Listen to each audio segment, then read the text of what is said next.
The perfect Saturday afternoon, filled with the sticky sweet scent of watermelon punch and the helium-tinged sound of 8-year-olds shrieking in joy, was instantly shattered by a deafening, mechanical roar. Could anything possibly save Leo's highly anticipated 8th birthday now? Our neighbor, Brenda, a woman whose entire personality was built on being offended, was leveling a commercial-grade, gas-powered water jet directly at the bright red inflatable bouncy castle. Seriously? Is she kidding me right now? I gasped, my voice thin against the sudden, shocking sound of high-pressure water whipping the vinyl. My husband, Mark, dropped the hot dog tongs, his face going from suntanned relaxation to pure, jaw-clenched rage in milliseconds. This wasn't just a noise complaint. This was an assault. A freezing, violent mist instantly coated the air, and a chorus of laughter turned into a panicked wail. Kids scrambled, slipping on the suddenly saturated grass, their brightly colored party clothes getting instantly soaked. I felt a surge of cold water splash my own face. It stung. Brenda, perched smugly on her manicured lawn just 20 feet away, looked like a deranged superhero in a wide-brimmed hat, her jaw set. "Turn that thing off, Brenda. What the hell are you doing?" Mark yelled, running toward the chain-link fence that separated our properties. Brenda didn't flinch. She just ratcheted up the pressure, the stream now powerful enough to rip the paper plates right out of the children's hands. The sound was brutal, drowning out everything, a harsh, metallic scream that felt like it was tearing the afternoon apart. "I told you," she shrieked, her voice thin but amplified by sheer fury. "The noise violates my peace. No one gets to have fun when I am trying to relax. And no one gets cake." The audacity, the pure, unadulterated entitlement made my breath catch in my throat. I looked at Leo, my sweet little guy, standing frozen by the ruined gift table, his eyes wide and filling with tears. His best friend, Sam, was openly sobbing into his ruined Spider-Man shirt. That sight, my son's broken heart, was the exact moment my shock dissolved into a cold, protective resolve. Brenda had just crossed the line, both literally and figuratively. I took a slow, deep breath, trying to anchor myself against the rising tide of adrenaline. Clink, clink, clink. It was the quiet, almost forgotten sound of the sprinklers in her front yard, turning off right on schedule. That small, mechanical noise gave me a second to focus. I pulled out my phone not to call the police yet, but to record. Every cinematic moment of her spite needed to be documented. "You know, Brenda," I said, my voice steady and surprisingly calm, "that's a shame.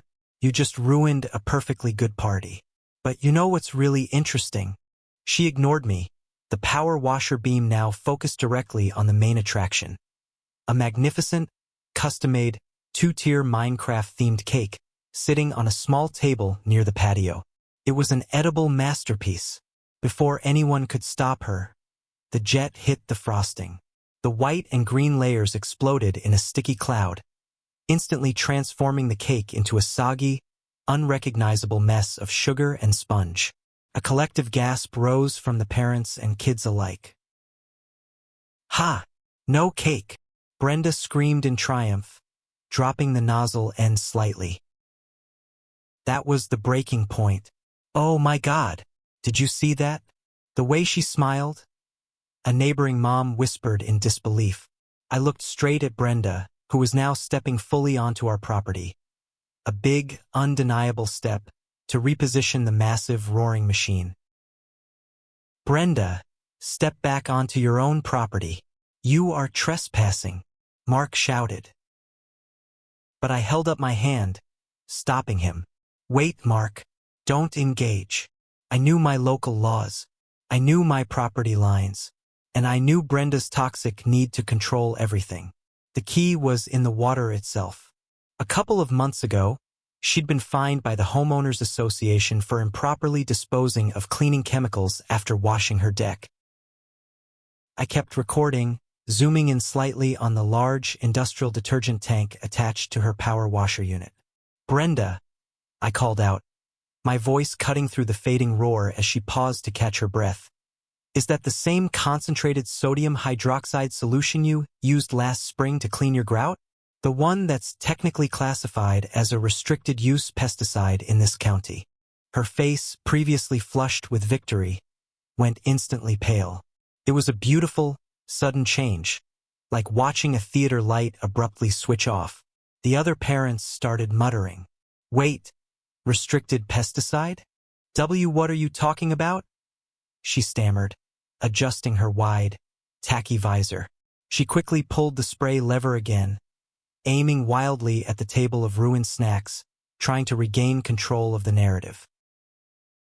I'm talking about the fact that you just intentionally sprayed a restricted chemical under high pressure onto food, children's play equipment, and people on my property.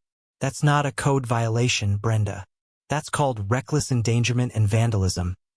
I stated, my tone sharp, professional, and entirely devoid of emotion. And since you are now physically standing on my side of the demarcation line, I believe that constitutes a much more serious offense than a noise complaint. Doesn't it, officer? That was the twist. While Mark had been distracting her, I hadn't called 911. I had called Officer Diaz, a friend from my neighborhood watch who was off duty but lived only 2 blocks away. He'd arrived silently, parking his personal car out front, and was now walking calmly through the side gate, badge glinting, followed by an official county vehicle that had just turned onto the street.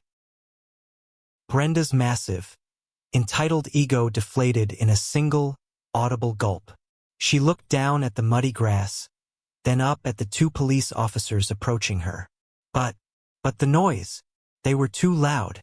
I just wanted them to stop the noise, she whined, clutching the handle of her destructive machine. Ma'am, please step away from the equipment, Officer Diaz instructed coolly. He looked at the wreckage, the soaking bouncy castle, the destroyed cake, the crying kids. Then at the recorded video I instantly airdropped to his phone. That machine is evidence. The end was a magnificent spectacle of justice. Brenda argued. She resisted. She demanded to speak to a manager. But the evidence was overwhelming. The sight of the infamous Karen being handcuffed, her own power washer, the instrument of her petty wrath, sitting next to her like a silent, wet trophy, was a balm to every frayed parental nerve in that backyard. I can't believe this. I want my lawyer. And no one gets away with this, she screamed as she was led away. Mark and I exchanged a long, tired glance. The party was ruined, yes, but something far more valuable had been salvaged. A lesson in standing up for yourself.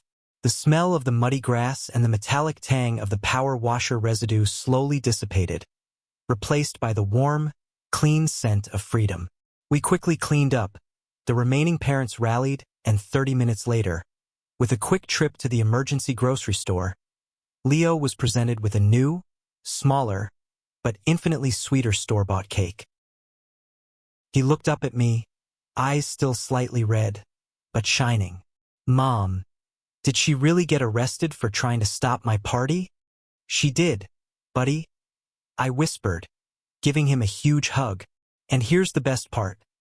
Not only did you get cake, but she learned that in this neighborhood, we fight back. Justice might take a minute, but it always arrives.